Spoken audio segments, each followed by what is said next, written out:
¿Qué tal?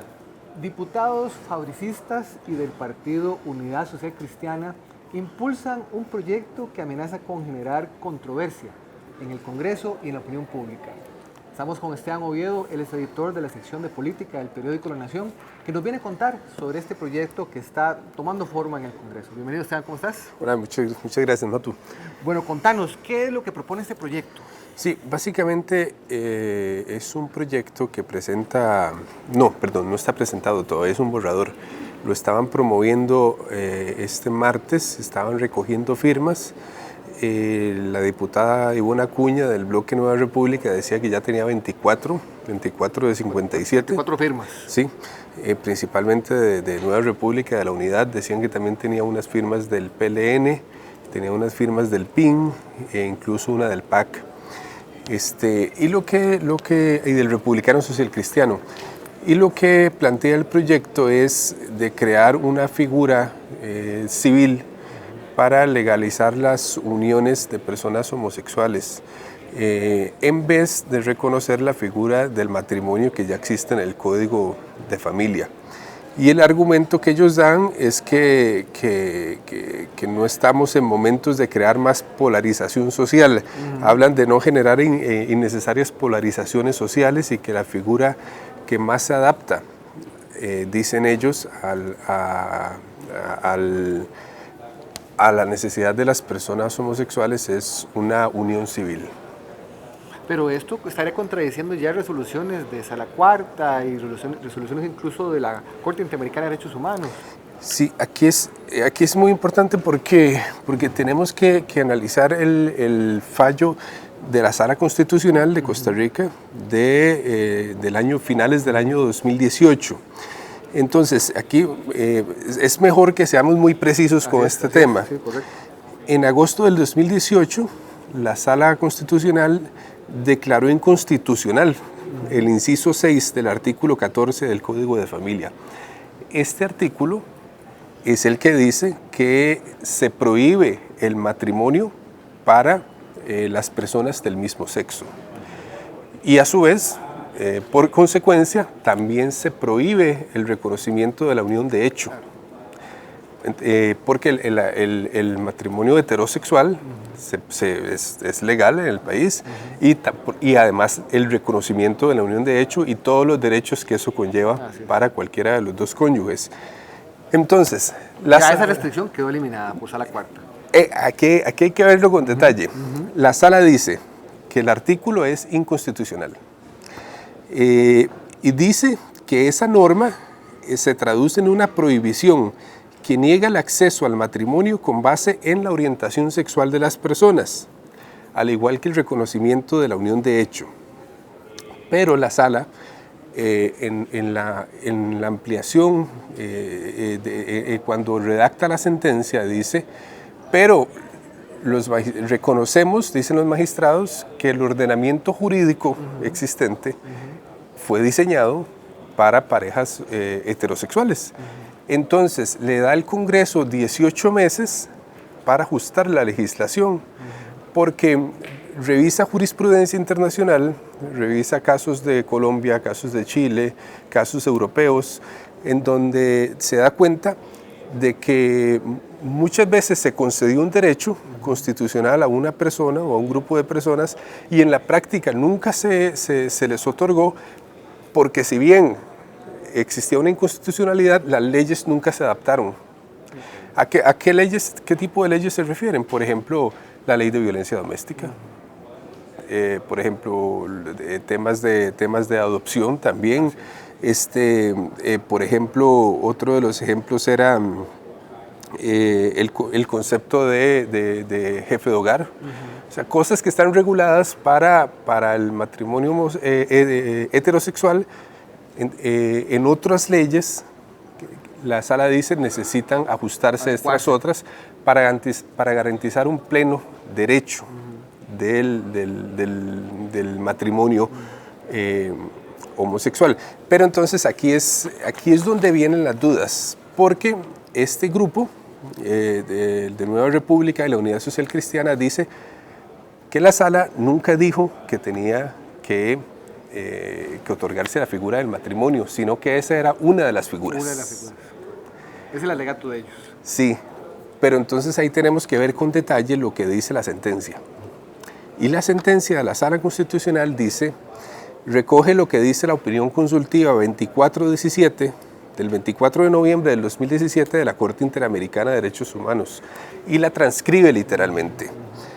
Y esta opinión consultiva, que es aportada como jurisprudencia y como base de la sentencia para declarar inconstitucional este artículo del Código de Familia, dice que crear una figura distinta al matrimonio no tiene otro sentido más que el de señalar socialmente a la persona homosexual.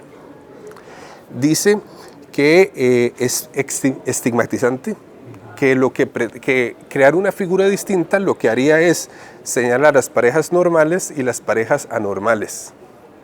Entonces, en eso, la sala recoge eso y dice que, bueno, que es una señal de subestimación de una pareja. También dice, bueno, sí, que no es admisible que existan dos clases de uniones, literalmente. Así lo dice la sentencia, citando a la Corte Interamericana.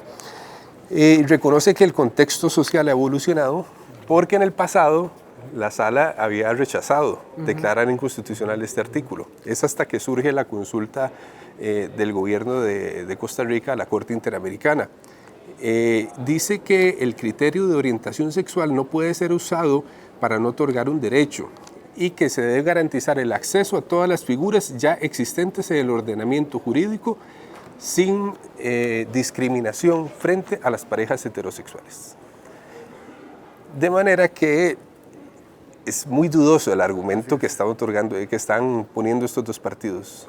Esteban, y desde el punto de vista del procedimiento legislativo, los dos grupos, las dos fracciones están recogiendo firmas. ¿Qué se necesita para poder ya poner en despacho el proyecto?